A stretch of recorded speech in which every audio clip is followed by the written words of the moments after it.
Hello दोस्तों, टाटा और बिरला की बात थी निराली। ब्रिटिश पीरियड में अपनी कंपनी बना ली, अंग्रेजों की छाती पे रख के पैर दोनों ने कनपट्टी पे कमीनों के लगा दी दुनाली।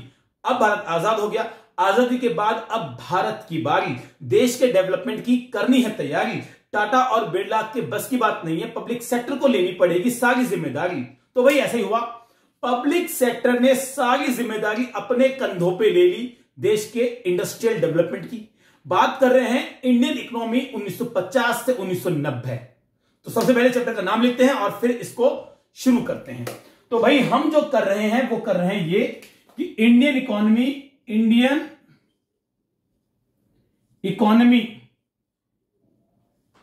1950 से 1990 ये हम कर रहे हैं। और आज हम इंडस्ट्रीज के बारे में, ये थोड़ा दिख नहीं रहा होगा आपको, टेढ़ा हो गया होगा, ठीक है कोई बात नहीं, तो यार आप काम चला ही सकते हैं। और आज हम करेंगे इंडस्ट्रियल डेवलपमेंट, इंडस्ट्री के बारे में पढ़ेंगे। चलो इंडस्ट्री लिख देते हैं, इंडस्ट्री के बारे में हम बात करेंगे।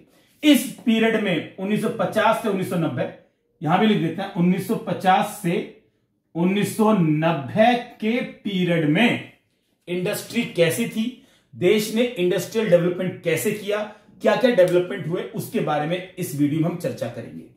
तो भाई सबसे पहली बात तो आपको पता होना चाहिए कि पब्लिक सेक्टर को जिम्मेदारी दी गई है देश के डेवलपमेंट की, इंडस्ट्रियल डेवलपमेंट की। क्यों भाई? तो उसके पीछे रीजन बताते हैं।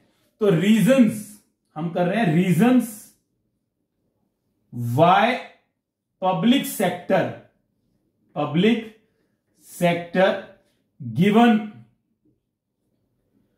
Given lead role in industrial development, industrial development. ठीक है जी, इंडस्ट्रियल डेवलपमेंट, ये है आपका क्वेश्चन, रीजन। ठीक है जी। अच्छा, सबसे पहले आपको दो बातें पता होनी चाहिए कि भैया दो तरह की इंडस्ट्री होती है। एक होती है प्राइवेट सेक्टर की इंडस्ट्री, प्राइवेट सेक्टर होता है। एक होता है पब्लिक सेक्टर। तो सिंपल सी बात है, प्राइवेट सेक्टर का मतलब हो गया प्राइवेट लोग जिसको ओन करते हैं, प्राइवेट लोग, जैसे टाटा हो गए, है ना, जैसे बिरला हो गए। आज के जमाने की बात करें तो अंबानी हो गए, है ना, अडानी हो गए। ये प्राइवेट सेक्टर की कंपनियां होती हैं, जो प्राइवेट सेक्टर इंडिविजुअल होता है। पब्लिक सेक्टर का सिंपल सा मतलब है गवर्नमेंट। ये लो जी, गवर्नमेंट, भारत सरकार, गवर्नमेंट। अब वो गवर्नमेंट स्टेट गवर्नमेंट भी हो सकती है, वो सेंट्रल गवर्नमेंट भी हो सकती है। तो पब्लिक सेक्टर का वर्ड, जहां भी पब्लिक सेक्टर वर्ड आएगा वहां पे आप समझ जाना गवर्नमेंट की बात कर रहे हैं। तो यहां पे वो कह रहा है कि पब्लिक सेक्टर यानी कि गवर्नमेंट को मेन रोल दिया गया था देश के डेवलपमेंट का। उसके रीजन बताओ क्या है? तो भाई जो पहला रीजन है इसका वो है लैक ऑफ कैपिटल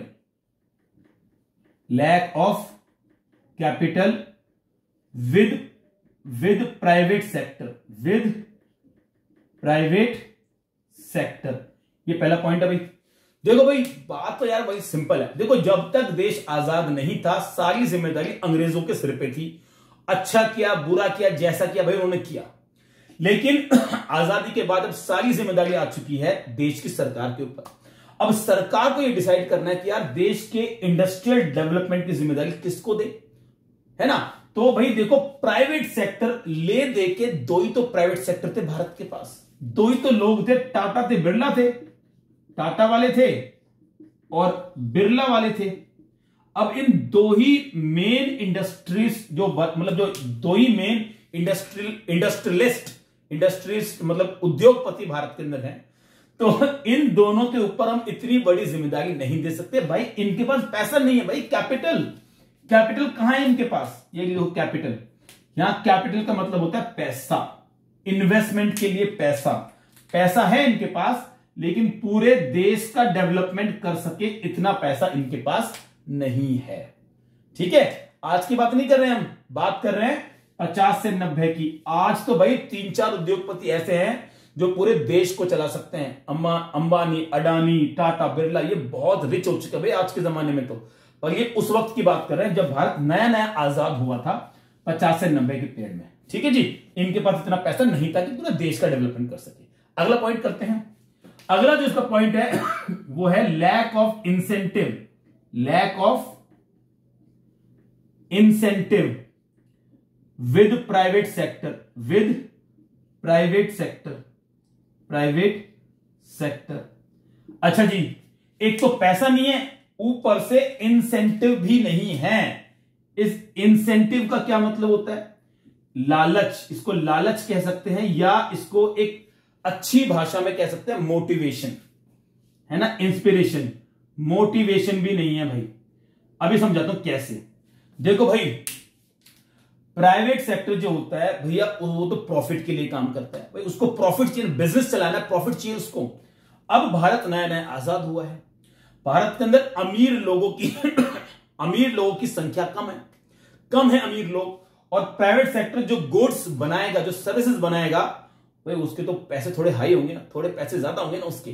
तो जनता देश की गरीब ज्यादा है, तो गरीब जनता प्राइवेट सेक्टर द्वारा बनाए गए गुड्स को कंज्यूम नहीं कर पाएगी, उसको नहीं खरीद पाएगी।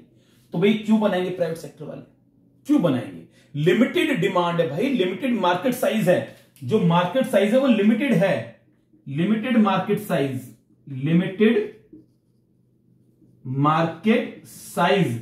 अब देखो, थोड़ी बहुत अमीर जनता के लिए तो प्रोडक्शन करेंगे नहीं ना, ये प्रोडक्शन तो भैया बड़े लेवल पे होता है, ज्यादा लोगों के लिए होता है।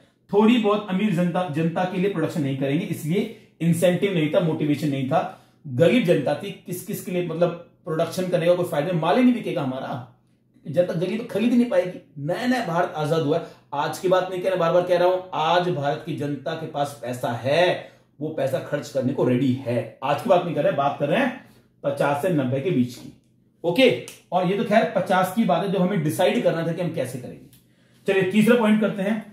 तीसरा जो इसका पॉइंट है वो है सोशल वेलफेयर, सोशल वेलफेयर, सामाजिक भलाई। भाई देखो, ये एस लिखा है, SOCIAL, social welfare. Social welfare का मतलब ये होता है कि भाई सरकार को ये देखना है कि हमें देश की गरीब जनता का वेलफेयर करना है। इंडिया एक सोशलिस्ट स्टेट उस वक्त हमें बताया था, है ना। तो जनता जो गरीब है, जो अभी अभी अंग्रेजों के एक्सप्लॉयटेशन से अभी अभी उभरी है, तो उस जनता को सोशल वेलफेयर की जरूरत है। और प्राइवेट सेक्टर वाले तो भैया प्रॉफिट मोटिव करेंगे, इनका तो मोटिव प्रॉफिट है, इनका तो प्रॉफिट मोटिव है। तो भैया हम तो नहीं चाहते कि वो प्रॉफिट मोटिव के लिए काम करें, कि गोरे अंग्रेज गए हैं काले अंग्रेज बन जाएं, है ना, एक्सप्लॉयटेशन करे जनता का। तो ये 3 बड़े रीजन ऐसे थे जिसकी वजह से पब्लिक सेक्टर को लीड रोल दिया गया इंडस्ट्रियल डेवलपमेंट के लिए। ठीक है भाई, रीजन हो गए। अब हम आगे चलते हैं, तो इसको मैं मिटा देता हूं। आपने लिख लिया होगा या आप पॉज करके लिख सकते हैं। ये मैंने इसको मिटा दिया, ये हमने इसको मिटा दिया, बहुत बढ़िया। अब देखो जरा ध्यान से, अब मैं क्या कहने वाला हूं। अब पॉइंट ये बनता है हमारा कि भाई अब बताओ सरकार ने क्या किया फिर।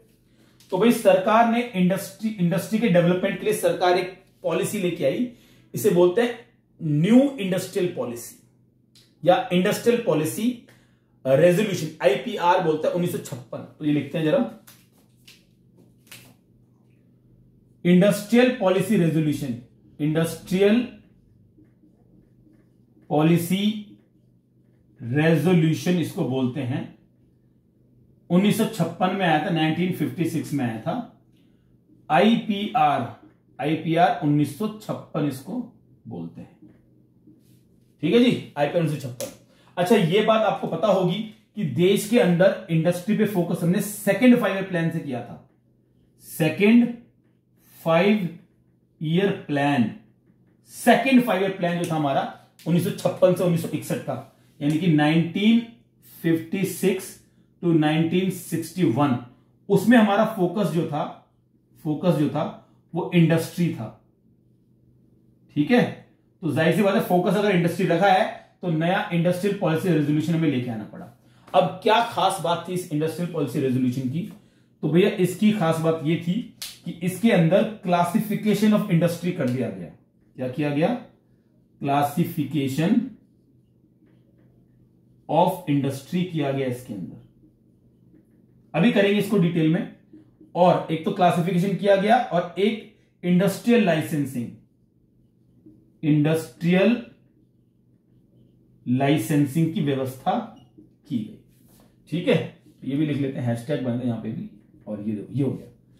तो आईपीआर 1956 सेकंड 5 ईयर प्लान में हमारा फोकस इंडस्ट्री की तरफ था। आईपीआर 1956 में हमने क्लासिफिकेशन ऑफ इंडस्ट्री किया और इंडस्ट्रियल लाइसेंसिंग की। ठीक है, अब इसको डिटेल में पढ़ते हैं कि क्लासिफिकेशन ऑफ इंडस्ट्री क्या है। चलिए जी, तो उसको मिटा देते हैं, क्लासिफिकेशन करेंगे पहले हम। आईपीआर 1956 इसको रहने देते हैं। ठीक है, तो पहले करते हैं हम क्लासिफिकेशन ऑफ इंडस्ट्री। क्लासिफिकेशन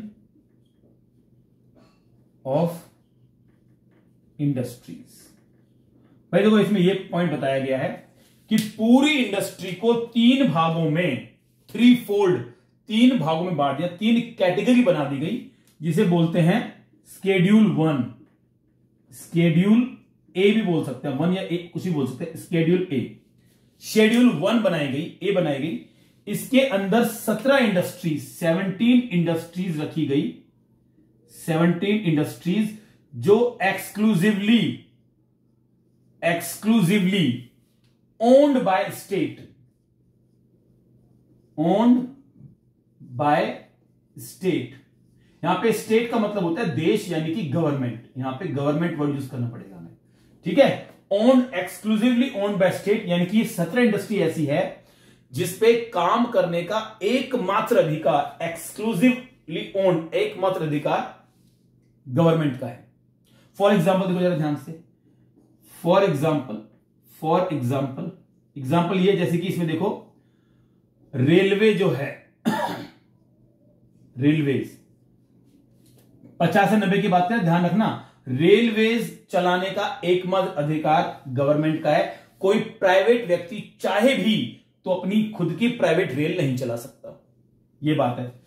दूसरी बात इसके अंदर रखा गया iron and ore industry, iron and ore industry इसके अंदर रखा गया।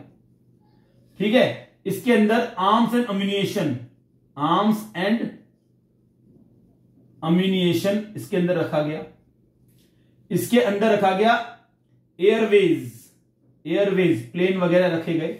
इसके अंदर रखा गया defence equipment, defence equipments etcetera लिख देता है, क्योंकि 17 इंडस्ट्री ऐसी है जो केवल और केवल सरकार ही जिसको रन करेगी। एक एटॉमिक एनर्जी और लिख देते हैं, ये भी इंपॉर्टेंट है, एटॉमिक एनर्जी, एटॉमिक एनर्जी, इनको सरकार ही रन करेगी। सरकार के अलावा प्राइवेट सेक्टर के पास भले ही पैसा हो, भले ही टेक्नोलॉजी हो, कुछ भी हो, प्राइवेट सेक्टर को अलाउ नहीं किया गया इन 17 इंडस्ट्री को चलाने के लिए।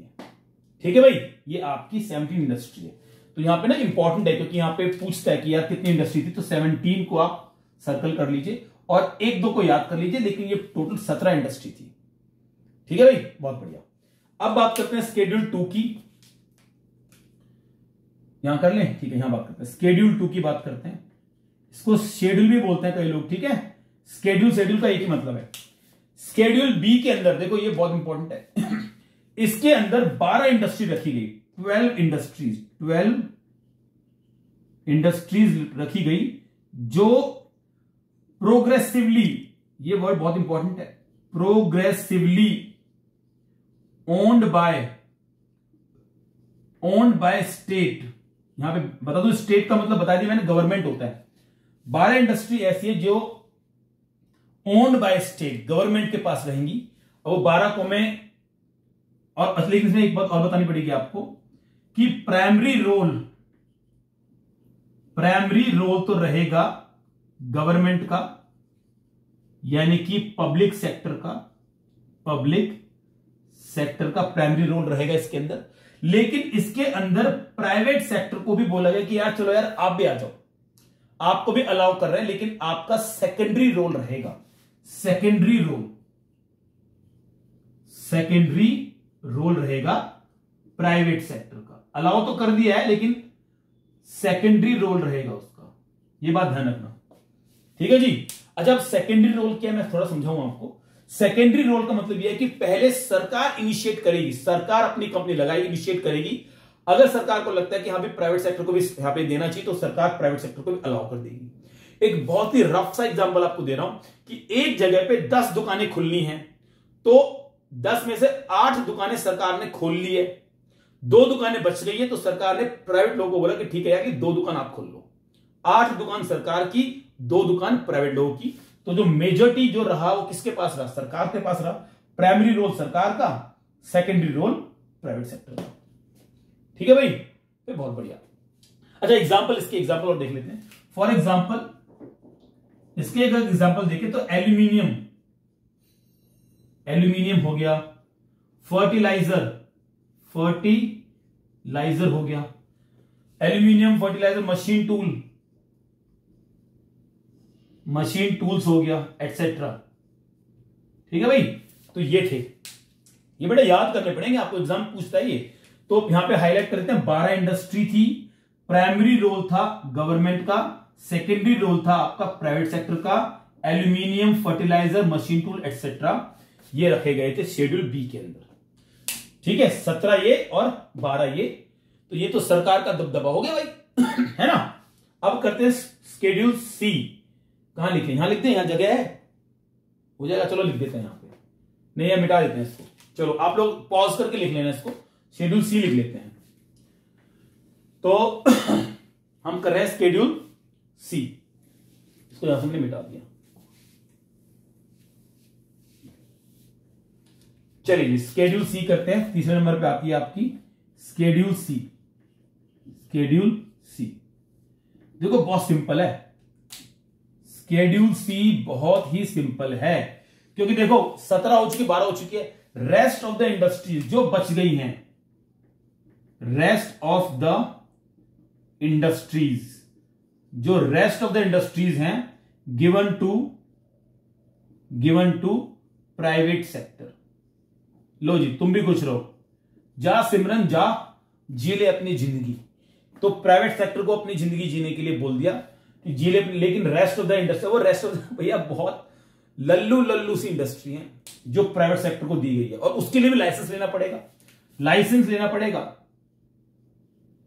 Licence given by government. Government licence देगी तभी आप ये इंडस्ट्री खोल सकते हो। बहुत छोटी मोटी इंडस्ट्री, अगरबत्ती बनाने की, धूपबत्ती बनाने की, मोमबत्ती बनाने की, माचिस बनाने की, छोटी मोटी इंडस्ट्री जो है प्राइवेट सेक्टर को दे दी गई। 17-12 को छोड़ के जो थी सारी इनको दे दी, लेकिन लाइसेंस लेना पड़ेगा। ठीक है भाई, तो ये हुआ क्लासिफिकेशन ऑफ इंडस्ट्री। अब हम करेंगे लाइसेंस वाली बात। ठीक है, तो क्लासिफिकेशन हमने कर लिया है, अब हम करेंगे लाइसेंसिंग। तो रेड मार्कर से लिखते हैं लाइसेंसिंग, LICEN, लाइसेंसिंग। देखो जी, लाइसेंसिंग का सिंपल सा मतलब यह है कि सरकार ने बोला कि आपको रिटर्न परमिशन लेनी पड़ेगी। रिटर्न परमिशन,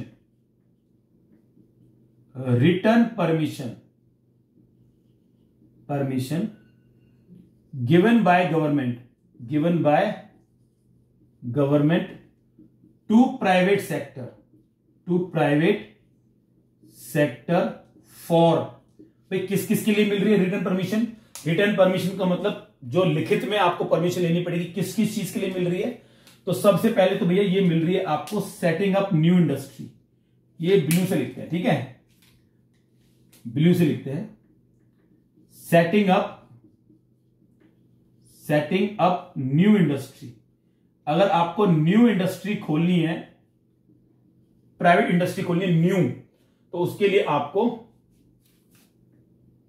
लाइसेंस लेना पड़ेगा जी। Number 2, expansion in existing industry. दिख रहा है आपको सही से? मार्क थोड़ा हल्का चल रहा है। एग्जिस्टिंग इंडस्ट्रीज, थोड़ा अभी और समझाएंगे इसको। तीसरा है आपका डाइवर्सिफिकेशन ऑफ इंडस्ट्रीज, बहुत हल्का मार्कर है, चलो कोई नहीं। देखो भाई, सबसे पहली बात को समझनी पड़ेगी, न्यू इंडस्ट्री अगर आपको खोलनी है तो आपको उसके लिए लाइसेंस लेना पड़ेगा। सिंपल सी बात है। एक्सपेंशन का मतलब होता है कि अगर आपको कोई ब्रांच खोलनी है इंडस्ट्री की, एक ब्रांच आपकी दिल्ली में चल रही है, एक ब्रांच आपको जयपुर में खोलनी है या आपको लखनऊ में खोलनी है, देश के किसी भी कोने में आपको ब्रांच खोलनी है, तो उसके लिए भी आपको अलग से लाइसेंस लेना पड़ेगा। पहली बार वाले लाइसेंस से काम नहीं चलेगा, ब्रांच के लिए अलग से लाइसेंस लेना पड़ेगा। है ना ये बेवकूफी वाली बात। लेकिन आज की बात नहीं कर रहे हैं, कब की बात कर रहे हैं? 50 से 90 की बात कर रहे हैं, इस पीरियड की बात कर रहे हैं। इस बात को हमेशा ध्यान में रखना। उसके बाद है डाइवर्सिफिकेशन। डाइवर्सिफिकेशन का मतलब यह है कि मान लीजिए आपकी कंपनी बैग बनाती है, बैग बनाती है आपकी कंपनी। अब आपको लगता है बैग तो हम बनाते हैं लेकिन हमारे पास टेक्नोलॉजी भी है, पैसा भी है, नॉलेज भी है, तो हम जो है नोटबुक बनाना चाहते हैं, नोटबुक बनाना चाहते हैं।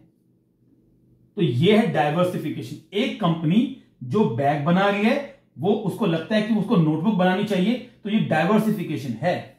तो इस डाइवर्सिफिकेशन के लिए भी अलग से लाइसेंस लेना पड़ेगा। आपने बैग के लिए लाइसेंस लिया हुआ है, अच्छी बात है। अगर आप नोटबुक बनाना चाहते हो तो आपको नोटबुक के लिए भी अलग से लाइसेंस लेना पड़ेगा। That is called diversification. एक कंपनी जो बहुत सारे प्रोडक्ट्स बनाती है, अलग सेगमेंट के प्रोडक्ट बनाती है, उसे बोलते हैं डाइवर्सिफिकेशन। ये लाइसेंसिंग की व्यवस्था होगी। ठीक है भाई, इसी को बोलते हैं लाइसेंस राज। लाइसेंस राज इसी को बोलते हैं। कोटा परमिट राज नाम सुना होगा आप लोगों ने, लाइसेंस राज या कोटा परमिट राज, लाइसेंस राज। ठीक है। अच्छा, अब क्या था दिक्कत थी लाइसेंस राज की कि ठीक है परमिशन लेंगे तो वो तो ठीक है ले लेंगे हम। इसकी डीमेरिट्स थी कि जो इंडस्ट्री थी ना वो लाइसेंस इसलिए लेती थी ताकि दूसरी इंडस्ट्री ना आ जाए इस इंडस्ट्री में। जैसे मान लीजिए आपको मिल गया है बैग बनाने का लाइसेंस, तो आप बैग की क्वालिटी पे फोकस नहीं करोगे, अपने बैग को बेचने में फोकस नहीं करोगे। आपकी जो राइवल कंपनी है वो इसमें एंट्री ना पा जाए, इसलिए आप लाइसेंस लेने चाह रहे हो। To prevent other companies to enter into industry, to prevent other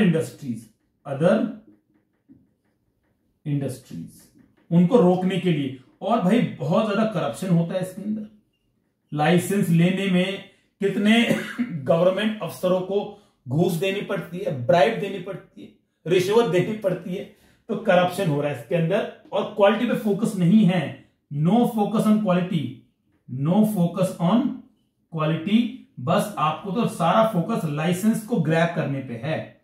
licence मिल जाए किसी तरीके से, बस उसके बाद तो बल्ले बल्ले है। लाइसेंस पर फोकस, लाइसेंस पर फोकस था। ठीक है, तो ये लाइसेंस राज इसको बोलते हैं। ठीक है, फाइन। अब एक छोटा सा टॉपिक और करते हैं, कमांडिंग हाइट्स बोलते हैं। ये टॉपिक बड़ा इंपॉर्टेंट है, कमांडिंग हाइट्स। तो समझाते ये है क्या कमांडिंग हाइट्स। इसको मिटा देते हैं।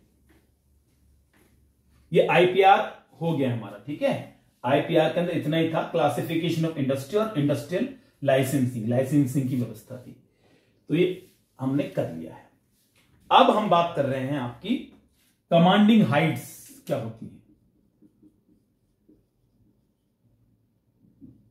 कमांडिंग हाइट्स, देखो भाई कमांडिंग हाइट्स क्या है, दरअसल कंपनियों को ही बोलते हैं कमांडिंग हाइट्स, जिनके ऊपर कमांड रहेगी गवर्नमेंट की। गवर्नमेंट उनके ऊपर से कमांड, अपना अधिकार छोड़ना नहीं चाहती है। क्यों? क्योंकि ये ऐसे इंडस्ट्रीज हैं जो देश के स्ट्रेटेजिक सिग्निफिकेंस के लिए बहुत जरूरी है। अभी तरह इसको लिखते हैं पहले कि it refers to those industries which are essential मतलब जरूरी है for strategic significance,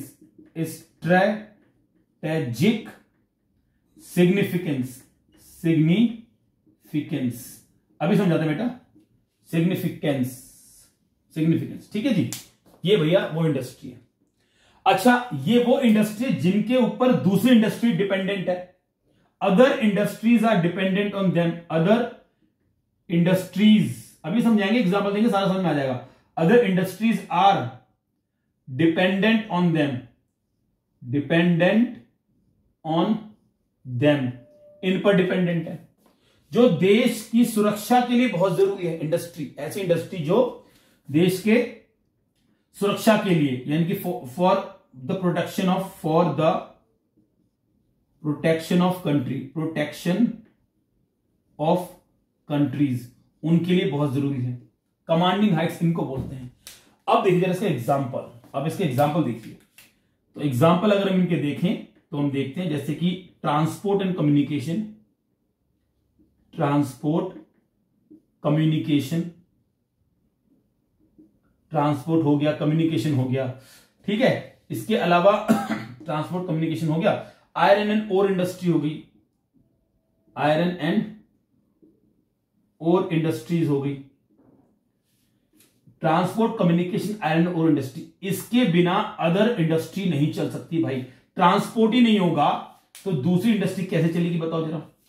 trucks transport होना चाहिए ना, कम्युनिकेशन नहीं होगा तो दूसरी इंडस्ट्री कैसे काम करेगी, आयरन एंड ओर इंडस्ट्री नहीं होगी तो लोहा नहीं होगा, तो उसके बिना कुछ भी नहीं बन सकता भाई देश के अंदर, कोई मशीन नहीं बन सकती देश के अंदर। तो ये ऐसी इंडस्ट्री है जो कमांडिंग हाइट्स है, जो सरकार की कमांड के ऊपर है। इसके अलावा अगर आप देखें तो जो प्रोटेक्शन ऑफ कंट्री की बात करें वो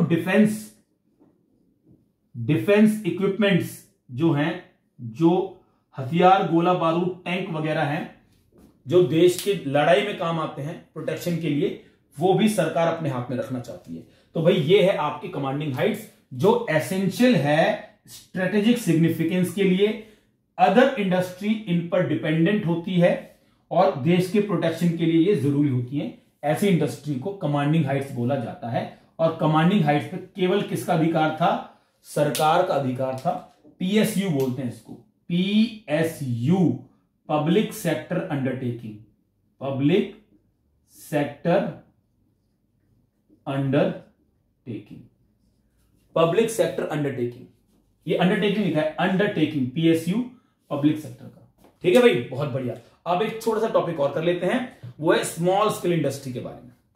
चलिए इसको मिटा देते हैं हम, स्मॉल स्केल इंडस्ट्री को और करते हैं। स्मॉल स्केल इंडस्ट्री, चलिए जी, बहुत बढ़िया। तो हेडिंग डालते हैं एसएसआई, स्मॉल स्केल इंडस्ट्रीज, इसको बोलते हैं एसएसआई, स्मॉल स्केल इंडस्ट्री बोलते हैं।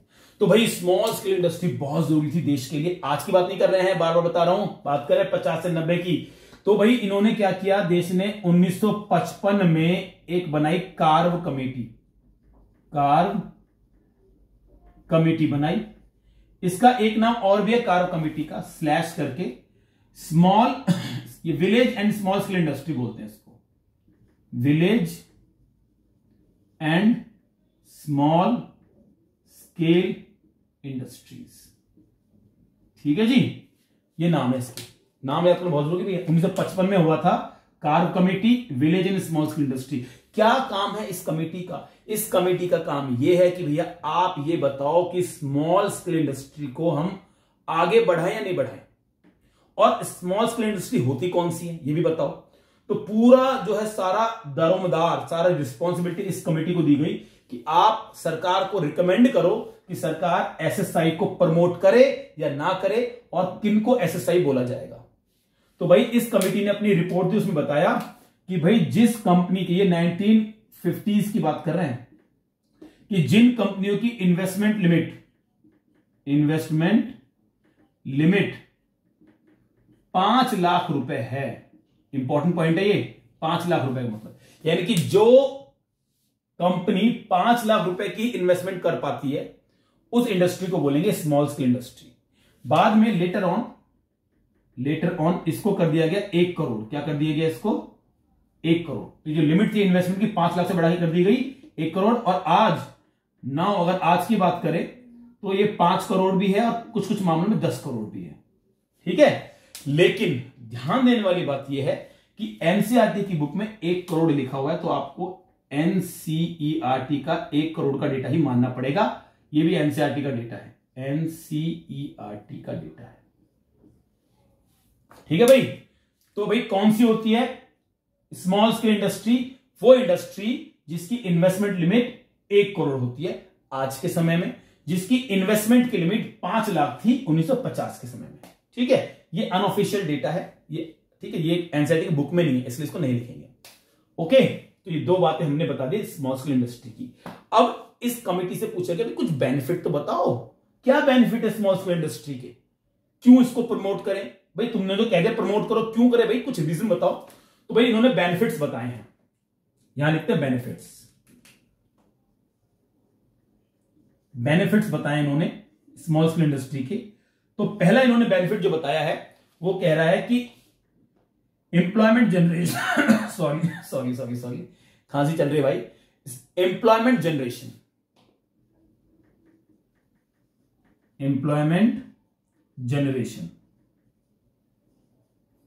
क्यों भाई, कैसे एम्प्लॉयमेंट जनरेट होती है। तो भाई वो कहते हैं कि ये जो कंपनी है ये लेबर इंटेंसिव टेक्निक पे काम करती है, लेबर इंटेंसिव टेक्निक पे काम करती है। ठीक है, लेबर इंटेंसिव टेक्निक का मतलब यह है कि यहां पे मजदूरों का इस्तेमाल ज्यादा होता है, मशीनों का इस्तेमाल कम से कम होता है। तो अगर लेबर इंटेंसिव है, लेबर ज्यादा काम करेंगे तो भैया एम्प्लॉयमेंट ज्यादा बढ़ेगी। तो ये एम्प्लॉयमेंट को बढ़ाने के लिए बहुत अच्छे तरीके से काम आ सकती है। और इस समय की बात करें तो उस समय अनएम्प्लॉयमेंट बहुत ज्यादा थी, वैसे तो आज भी बहुत ज्यादा है। तो अनएम्प्लॉयमेंट को खत्म करने के लिए आपको एसएसआई को प्रमोट करना चाहिए, या कम करने के लिए अनएम्प्लॉयमेंट को। तो ये पॉइंट्स का ही बन गया। दूसरा जो इसका पॉइंट था वो था लोकली फ्लेक्सिबल। लोकली फ्लेक्सिबल का मतलब ये कि भैया आप स्मॉल स्केल इंडस्ट्री को छोटी जगह पे भी लगा सकते हो। जैसे देखो, बड़ी इंडस्ट्री को आप वहीं पे लगा सकते हो जहां से रॉ मटेरियल मिलता हो। जैसे देखो झारखंड एक जगह है, झारखंड में आयरन और इंडस्ट्री, कोयला वहां से निकलता है, आयरन निकलता है। तो यार आप जो है बड़ी बड़ी इंडस्ट्री वहीं पे लगाओगे। आप देखो बड़ी बड़ी इंडस्ट्री वहीं पे, आयरन और माइनिंग इंडस्ट्री वहीं पे, क्योंकि यार रॉ मटेरियल वहीं से निकल रहा है, उसके लिए बड़ी जगह भी चाहिए आपको। लेकिन स्मॉल स्केल इंडस्ट्री को लोकली फ्लेक्सिबल है, छोटी जगह पे, क्योंकि ये स्मॉल एरिया कवर करती है। स्मॉल एरियाज के लिए चाहिए, तो इसको आप कहीं पे भी लगा सकते हो। आप एक 500 गज की बेसमेंट में, 1000 गज की बेसमेंट में भी स्मॉल स्केल इंडस्ट्री से काम कर सकते हो। छत पे भी आप जो है इंडस्ट्री लगा सकते हो, पापड़ बनाने की, अचार बनाने की। तो ये स्मॉल स्केल इंडस्ट्री तो होती है, तो ये लोकली फ्लेक्सिबल कहीं पे भी लगा सकती है, स्मॉल एरियाज के चाहिए होता है। उसके बाद अगला पॉइंट आता है, वो आता है आपका तीसरा, स्मॉल इन्वेस्टर्स।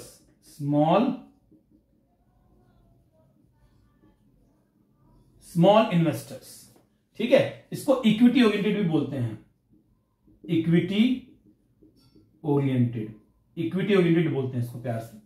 देखो भाई इक्विटी ओरिएंटेड का मतलब ये है कि भैया स्मॉल स्केल इंडस्ट्री के लिए आपको बहुत ज्यादा पैसों की जरूरत नहीं पड़ती है। आप कम पैसों में भी इस इंडस्ट्री को सेटअप कर सकते हो। तो आपको इन्वेस्टर्स चाहिए, छोटे छोटे इन्वेस्टर चाहिए, 10-10 हजार रुपए लेके आते हो, 5 लोग मिलकर इंडस्ट्री शुरू करते हैं। तो स्मॉल इन्वेस्टर्स जो होते हैं वो भी अपना पैसा इसमें लगा सकते हैं, इसलिए ये स्मॉल इन्वेस्टर्स के लिए काफी बेनिफिशियल है, इक्विटी ओरिएंटेड होगी। ठीक है भाई, तो भैया ये 3 इसके बड़े लाभ है। इसलिए इस पीरियड में स्मॉल स्केल इंडस्ट्री को सरकार ने बहुत ज्यादा प्रमोट किया। और कार्य कमेटी ने बोला कि सिर्फ प्रमोट नहीं करना, इनको प्रोटेक्ट भी करना है, इनको बचाना भी है। प्रोटेक्ट कैसे करेंगे अभी हम इसकी चर्चा करते हैं। तो आपने ये लिख लिया होगा, इसको मैं मिटा देता हूं, ये मैंने इसको मिटा दिया। ठीक है, तो प्रोटेक्शन की जरूरत है भाई इसको। कार्य कमेटी ने बोला कि ना सिर्फ प्रमोट करना है बल्कि प्रोटेक्शन करना है। तो प्रोटेक्शन ऑफ एसएसआई को प्रोटेक्शन देनी है। ठीक है, किससे प्रोटेक्शन देनी है? फ्रॉम बिग इंडस्ट्रीज, जो बड़ी इंडस्ट्रीज हैं उससे उनको प्रोटेक्शन देनी है। क्यों भाई? क्योंकि आप जानते हैं कि बड़ी मछली छोटी मछली को खा जाती है, उभरने नहीं देती। बड़ी मछली नहीं चाहती कि छोटी मछली भी उभरे, इसलिए हमें प्रोटेक्शन देनी पड़ेगी स्मॉल स्केल इंडस्ट्री को। प्रोटेक्शन कैसे देंगे? तो उसके लिए सबसे पहला पॉइंट बनाया सरकार ने, रिजर्वेशन ऑफ